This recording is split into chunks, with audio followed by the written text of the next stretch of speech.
Hello दोस्तों, welcome to my channel PR knowledge centre. आज आप लोग का स्वागत है हमारे चैनल पे। आज क्या हमेशा ही स्वागत है। तो मानव भूगोल के मूल सिद्धांत, जिसमें हम अंतर्राष्ट्रीय व्यापार के बारे में आज डिस्कस करेंगे। ये चैप्टर नंबर 8 है, क्लास 12 का ज्योग्राफी। तो मेरा नाम प्रिया है, मैं करवा रही हूँ और ये बहुत ही इंपॉर्टेंट है, खासकर यूपीएससी के लिए और भी जो पढ़ रहे हैं बच्चे उनको लिए भी है, जो क्लास 12 में है। तो इसको हम 2-3 बार पढ़िए और सेल्फ हैंड नोट्स बनाइए, ठीक है। और बनवा तो मैं भी सकती हूँ, लेकिन आप बनाएंगे तो उससे क्या होगा, यूजफुल होगा और आपकी बहुत सारी चीज़ें स्किप कर देंगे और थॉट नोट्स आप बना सकेंगे, ठीक है। तो चलिए स्टार्ट करते हैं। स्टार्ट करने से पहले हमारे चैनल को लाइक शेयर सब्सक्राइब जरूर करें। तो 8वीं इकाई है ये है अंतर्राष्ट्रीय व्यापार। तो आप एक तृतीय क्रियाकलाप के रूप में व्यापार शब्द से पहले ही परिचित हैं, जो आप इस पुस्तक के अध्याय 7 में पढ़ चुके हैं। आप जानते हैं कि व्यापार का तात्पर्य वस्तुओं और सेवाओं के स्वैच्छिक आदान प्रदान से होता है। व्यापार करने के लिए दो पक्षों का होना आवश्यक है। एक व्यक्ति पक्ष बेचता है, दूसरा खरीदता है। कुछ स्थानों पर लोग वस्तुओं का विनिमय करते हैं। व्यापार दोनों ही पक्षों के लिए समान रूप से लाभदायक होता है। व्यापार दो स्तरों पर किया जा सकता है, अंतर्राष्ट्रीय और राष्ट्रीय। अंतर्राष्ट्रीय व्यापार विभिन्न राष्ट्रों के बीच राष्ट्रीय सीमाओं के आर पार वस्तुओं और सेवाओं के आदान प्रदान को कहते हैं। राष्ट्रों को व्यापार करने की आवश्यकता उन वस्तुओं को प्राप्त करने के लिए होती है जिन्हें या तो वे स्वयं उत्पादित नहीं कर सकते हैं या जिन्हें अन्य स्थान से कम दामों में खरीद सकते हैं।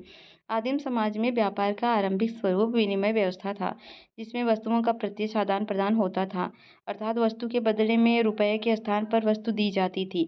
इस व्यवस्था में यदि आप एक कुम्हार होते और आपको एक नलसाज की आवश्यकता होती, तो आपको एक ऐसा नलसाज ढूंढना पड़ता जिसे आप द्वारा बनाए हुए बर्तनों की आवश्यकता होती है, और आप उनकी नलसाज की सेवाओं के बदले अपने बर्तन देकर आदान प्रदान कर सकते थे।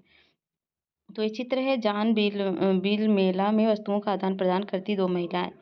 तो हर जनवरी में फसल कटाई की ऋतु के बाद गुवाहाटी में 35 किलोमीटर दूर जौगी रोड में जान मिल मेला लगता है और संभवतः यह भारत का एकमात्र मेला है जहां विनिमय व्यवस्था आज भी जीवित है। इस मेले के दौरान एक बड़े बाजार की व्यवस्था की जाती है और विभिन्न जनजातीय समुदायों के लोग अपनी वस्तुओं का आदान प्रदान करते हैं। तो ये कहाँ का है, ये है गुवाहाटी से जौगी रोड।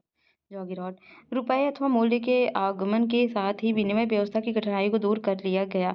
पुराने समय में कागजी या धात्विक मुद्रा के आगमन से पहले उच्च नौजवान मूल्य वाली दुर्लभ वस्तुओं को मुद्रा के रूप में प्रयुक्त किया जाता था, जैसे चकमक पत्थर, ऑब्सीडियन, काउरी सेल, चीते के पंजे, व्हेल के दांत, कुत्ते के दांत और खाले बाल, मवेशी चावल, पैपर कान, नमक, छोटे यंत्र, तांबा, चांदी और स्वर्ण।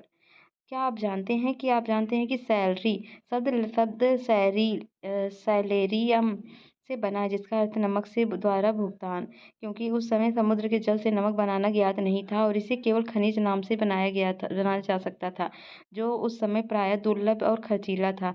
यही वजह है कि यह भुगतान का एक माध्यम बना।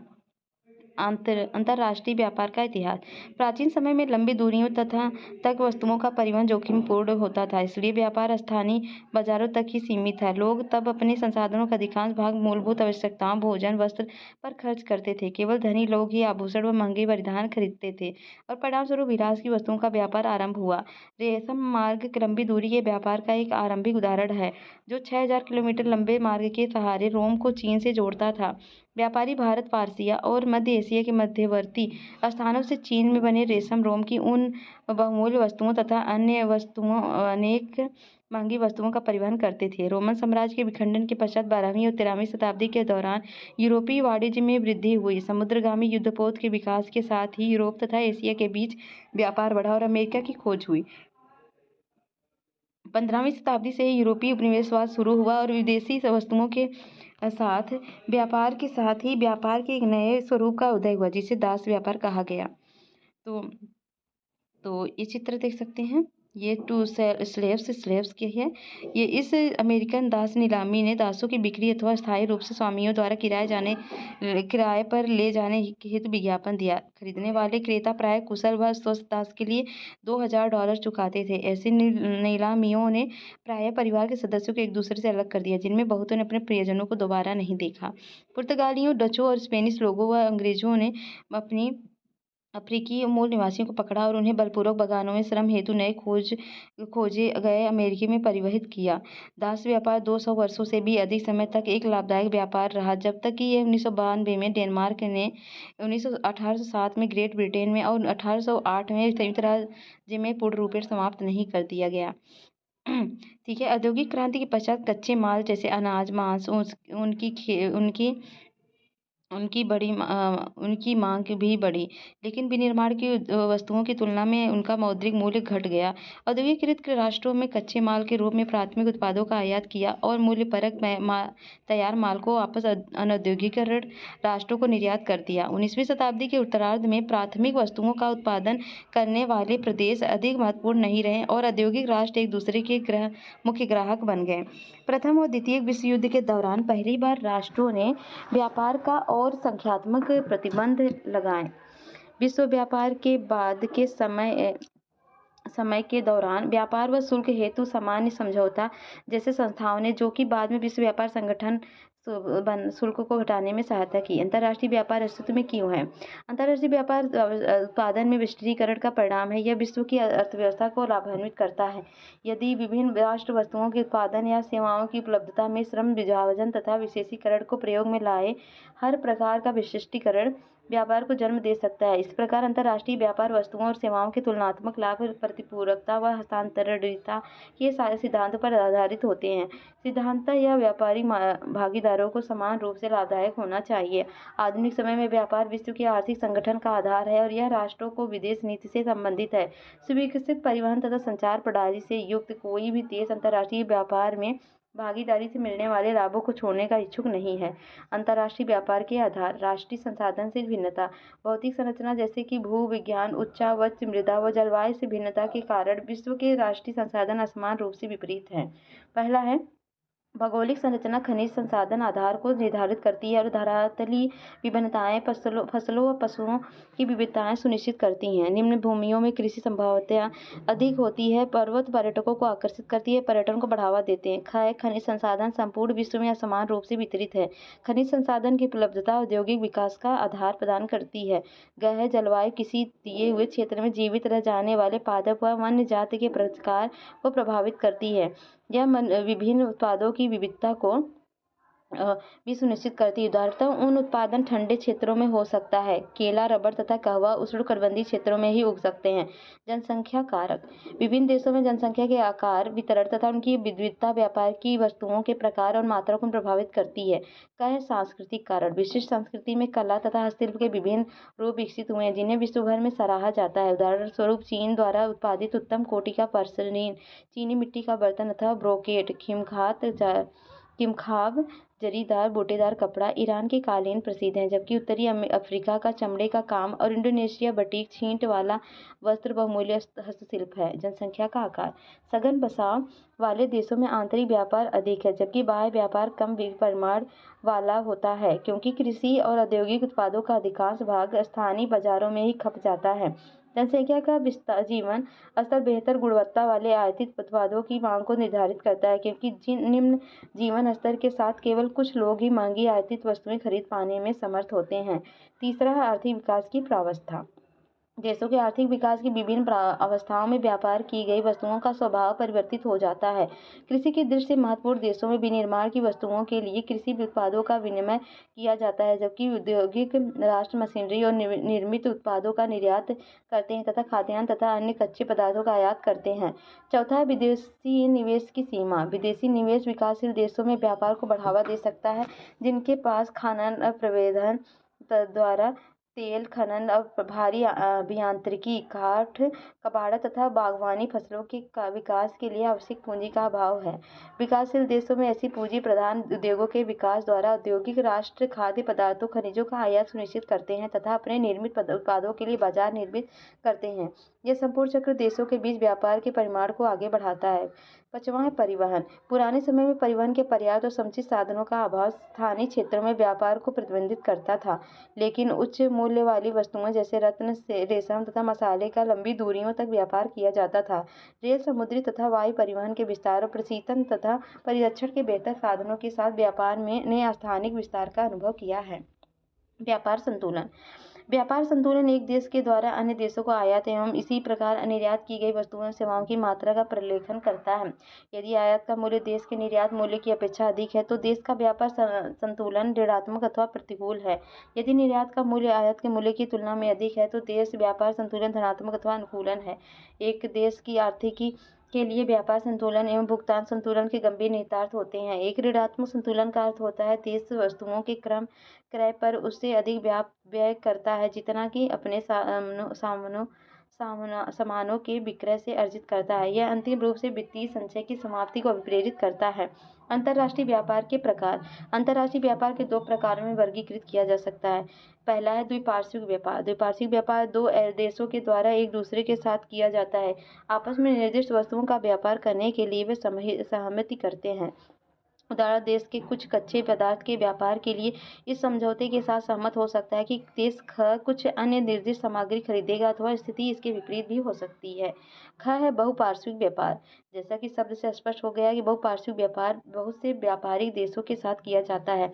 वही देश अन्य अनेक देशों के साथ व्यापार कर सकता है। देश कुछ व्यापारिक साझेदारों को सर्वाधिक अनुकूल राष्ट्र एमएफएन की स्थिति प्रदान करता है। मुक्त व्यापार की स्थिति। व्यापार हेतु अर्थव्यवस्थाओं को खोलने का कार्य मुक्त व्यापार अथवा व्यापार उदारीकरण के रूप में जाना जाता है। ये कार्य व्यापारी के अवरोधों को जैसे सीमा शुल्क को घटाकर किया जाता है। घरेलू उत्पादों एवं सेवाओं में प्रतिस्पर्धा करने के लिए व्यापार उदारीकरण की सभी स्थानों से वस्तुओं और सेवाओं के लिए अनुमति प्रदान करता है। Planning to study anti dumping duty on shrimp. तो ये देख सकते हैं। तो भूमंडलीय और मुक्त व्यापार विकासशील देशों की अर्थव्यवस्थाओं को उन प्रतिकूल थोपते हुए तथा उन्हें विकास के समान अवसर न देकर बुरी तरह से प्रभावित कर सकते हैं। परिवहन एवं संचार के तंत्र विकास के साथ ही वस्तुएं एवं सेवाएं पहले की अपेक्षा तीव्र गति से एवं दूरस्थ क्षेत्रों तक पहुंच सकती हैं, किंतु व्यापार मुक्त व्यापार को केवल संपन्न देशों के द्वारा ही बाजारों की ओर ले जाना चाहिए, बल्कि विकसित देशों को चाहिए कि वो अपने स्वयं के बाजारों को विदेशी उत्पादों को संरक्षित रखें। देशों को भी डंप की गई वस्तुओं से सतर्क रहने की आवश्यकता है, क्योंकि मुक्त व्यापार के साथ इस प्रकार की सस्ते मूल्य की डंप की गई वस्तुएं घरेलू उत्पादक को नुकसान पहुंचा सकती हैं। विश्व व्यापार संगठन। तो 1948 में विश्व को उच्च सीमा शुल्क और विभिन्न प्रकार की अन्य बाधाओं से मुक्त कराने हेतु कुछ देशों के द्वारा general agreement on trade and tariff का गठन किया गया। 1994 में सदस्य देशों के द्वारा राष्ट्रों के बीच मुक्त एवं निष्पक्ष व्यापार को प्रोन्नत करने के लिए एक अस्थायी संस्था के निर्माण का निश्चय किया गया था तथा जनवरी 1995 में गार्ड को विश्व व्यापार संगठन में रूपांतरित कर दिया गया। विश्व व्यापार संगठन एकमात्र ऐसा अंतर्राष्ट्रीय संगठन है जो राष्ट्रों के मध्य वैश्विक नियमों का व्यवहार करता है। यह विश्वव्यापी व्यापार तंत्र के नियमों को नियत करता है और उनके सदस्य देशों के मध्य विवादों का निपटारा करता है। विश्व व्यापार संगठन दूरसंचार, बैंकिंग सेवा जैसी सेवाओं तथा अन्य विषयों जैसे बौद्धिक संपदा अधिकार के व्यापार को भी अपने कार्य में सम्मिलित करता है। उन लोगों के द्वारा विश्व व्यापार संगठन की आलोचना एवं विरोध किया गया जो मुक्त व्यापार और अर्थव्यवस्था के भूमंडलीकरण के प्रभाव से परेशान हैं। इस पर तर्क किया गया कि मुक्त व्यापार आम लोगों के जीवन को अधिक संपन्न नहीं बनाता, धनी देशों को और अधिक धनी बनाकर यह वास्तव में गरीब और अमीर के बीच की खाई को बढ़ा रहा है। ऐसा इसलिए है क्योंकि विश्व व्यापार संगठन में प्रभावशाली राष्ट्र केवल अपने वाणिज्यिक हितों पर ध्यान केंद्रित करते हैं। इसके अतिरिक्त अनेक विकसित देशों ने अपने बाजारों को विकसित देशों के उत्पादों के लिए पूरी तरह से नहीं खोला है। यह भी तर्क दिया जाता है कि स्वास्थ्य, श्रमिकों के अधिकार, बाल श्रम और पर्यावरण जैसे मुद्दे की अपेक्षा की गई है। क्या आप जानते हैं विश्व व्यापार संगठन का मुख्यालय जेनेवा में स्थित है। 2016 से 164 देश विश्व व्यापार संगठन के सदस्य थे। भारत विश्व व्यापार संगठन के सदस्यता सदस्य में से एक रहा है। अंतर्राष्ट्रीय व्यापार से संबंधित मामले। अंतर्राष्ट्रीय व्यापार का होना राष्ट्र के लिए पारस्परिक लाभदायक होता है यदि यह प्रादेशिक विशिष्टीकरण, उत्पादन के उच्च स्तर, उच्च रहन सहन के स्तर, वस्तुओं एवं सेवाओं की विश्वव्यापी उपलब्धता, कीमतों और वेतन का सामान्यीकरण, ज्ञान एवं संस्कृति के प्रस्फुरण को प्रेरित करता है। अंतर्राष्ट्रीय व्यापार देशों के लिए हानिकारक हो सकता है यदि यह अन्य देशों पर निर्भरता, विकास के असमान स्तर, शोषण और युद्ध का कारण बनने वाली प्रतिद्वंद्विता की ओर उन्मुख है। विश्वव्यापी व्यापार जीवन के अनेक पक्षों को प्रभावित करते हैं। यह सारे विश्व के पर्यावरण से लेकर लोगों के स्वास्थ्य एवं कल्याण इत्यादि सभी को प्रभावित कर सकता है। जैसे जैसे देश अधिक व्यापार के लिए प्रतिस्पर्धी बनते जा रहे हैं, उत्पादन और प्राकृतिक संसाधनों का उपयोग बढ़ता जा रहा है और संसाधनों के नष्ट होने की दर उनके पुनर्भरण की दर से तीव्र होती है। परिणामस्वरूप समुद्री जीवन की तीव्रता नष्ट हो रही है। वन काटे जा रहे हैं, नदी बेसिन निजी पेयजल कंपनियों को बेचे जा रहे हैं, तेल गैस खनन, औषधि विज्ञान और कृषि व्यवसाय में संलग्न बहुराष्ट्रीय निगम और अधिक प्रदूषण उत्पन्न करते हुए हर कीमत पर अपने कार्यों को बढ़ाए रखती है। उनके कार्य करने की पद्धति सतत पोषणी विकास के मानकों का अनुसरण नहीं करती। यदि संगठन केवल लाभ बनाने की ओर उन्मुख रहता है और पर्यावरणीय तथा स्वास्थ्य संबंधी विषयों पर ध्यान नहीं देता, तो यह भविष्य के लिए इसके गहरे निहितार्थ हो सकते हैं। पत्तन पुनर्राष्ट्रीय व्यापार के प्रवेश द्वार। पत्तन अंतर्राष्ट्रीय व्यापार की दुनिया के मुख्य प्रवेश द्वार पोताश्रय तथा पत्तन होते हैं। इसी पत्तनों के द्वारा जहाज, माल तथा यात्री विश्व के अन्य भागों से दूसरे भागों को जाते हैं। पत्तन जहाज के लिए गोदी लादने, उतारने, भंडारण हेतु सुविधाएं प्रदान करते हैं। इन सुविधाओं को प्रदान करने के लिए उद्देश्य पत्तन के प्राधिकारी नौगम्य द्वारों का रखरखाव, रस्सों व बजरों की व्यवस्था करने और श्रम प्रबंधकीय सेवाओं को उपलब्ध कराने की व्यवस्था करते हैं। एक पत्तन के महत्व को नौभार के आकार और निपटान के लिए जहाजों की संख्या द्वारा निश्चय किया जाता है। एक पत्तन द्वारा निपटाया नौभार इसके पृष्ठ प्रदेश के विकास के स्तर का सूचक है। तो ये सैन फ्रांसिस्को विश्व का सबसे बड़ा सरबद्ध पत्तन है। पत्तन के प्रकार। सामान्यतः पत्तनों का वर्गीकरण उसके द्वारा संभाले गए यातायात के प्रकार के अनुसार किया जाता है। निपटाए गए नौभार के अनुसार पत्तनों के प्रकार। पहला है औद्योगिक पत्तन। यह पत्तन थोक नौभार के लिए विशेषीकृत होते हैं, जैसे अनाज, चीनी, अयस्क, तेल, रसायन और इसी प्रकार के पदार्थ। और दूसरा है वाणिज्यिक पत्तन। ये पत्तन सामान्य नौभार, समष्टि उत्पादों तथा विनिर्मित वस्तुओं का निपटान करते हैं। ये पत्तन यात्री यातायात का भी प्रबंध करते हैं। और तीसरा है विस्तृत पत्तन। ये पत्तन बड़े परिमाण में सामान्य नौभार का थोक में प्रबंध करते हैं। संसार के अधिकांश महान पत्तन विस्तृत पत्तनों के रूप में वर्गीकृत किए गए हैं। अवस्थिति के आधार पर पत्तनों के प्रकार।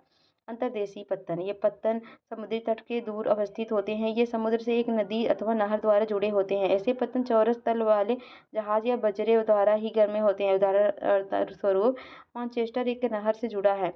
मेम्फिस मिसिसिपी नदी पर अवस्थित है। राइन के अनेक पत्तन हैं, जैसे मैनहेम तथा ड्यूम्सबर्ग। और कोलकाता हुगली नदी, जो गंगा नदी की एक शाखा है, पर स्थित है। तीसरा बाह्य पतन। ये गहरे जल के पतन है जो वास्तविक पतन से दूर बने होते हैं। ये उन जहाजों जो अपने बड़े आकारों के कारण उन तक पहुंचने में सक्षम है को ग्रहण करके पैतृक संपत्तनों को सेवाएं प्रदान करते हैं। उदाहरण स्वरूप एथेंस तथा यूनान में इसके बाह्य पत्तन पीरेयस से एक उच्च कोटि का संयोजक है। विशिष्टीकृत कार्यकलाप के आधार पर पत्तनों के प्रकार। तैल पत्तन। ये पत्तन तेल प्रक्रमण और नौ परिवहन का कार्य करते हैं। इनमें कुछ टैंकर पत्तन है तथा कुछ तेल शोधक पत्तन है। वेनेजुएला में माराकाइबो, ट्यूनीसिया में एस्कखीरा, लेबनान में त्रिपोली टैंकर पत्तन है। पर्सिया की खाड़ी पर अबादान तथा तेल शोधन पत्तन है। मार्ग पत्तन।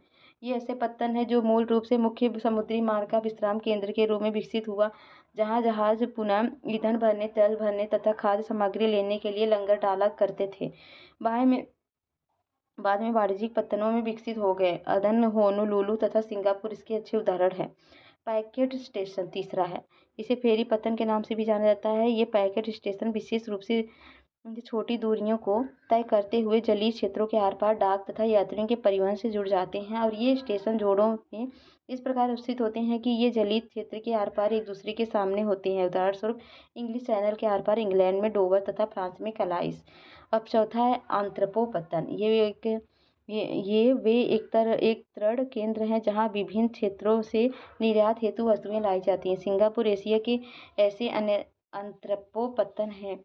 रोटरडम यूरोप के लिए और कोपेनहेगन बाल्टिक क्षेत्र के लिए अंतरपो पत्तन है। नौसेना पत्तन। ये केवल सामाजिक महत्व के पत्तन है। ये पत्तन युद्धक जहाजों की सेवाएं देते हैं तथा उनके लिए मरम्मत कार्यशालाएं चलाते हैं। कोच्चि तथा कारवाड़ा भारत में ऐसे पत्तनों के उदाहरण हैं। तो यह क्वेश्चन आंसर इनको दीजिएगा। और कैसा लगा वीडियो बताइएगा जरूर। अपना फीडबैक कमेंट बॉक्स में दीजिएगा। मिलते हैं नेक्स्ट वीडियो में। जय हिंद, जय भारत।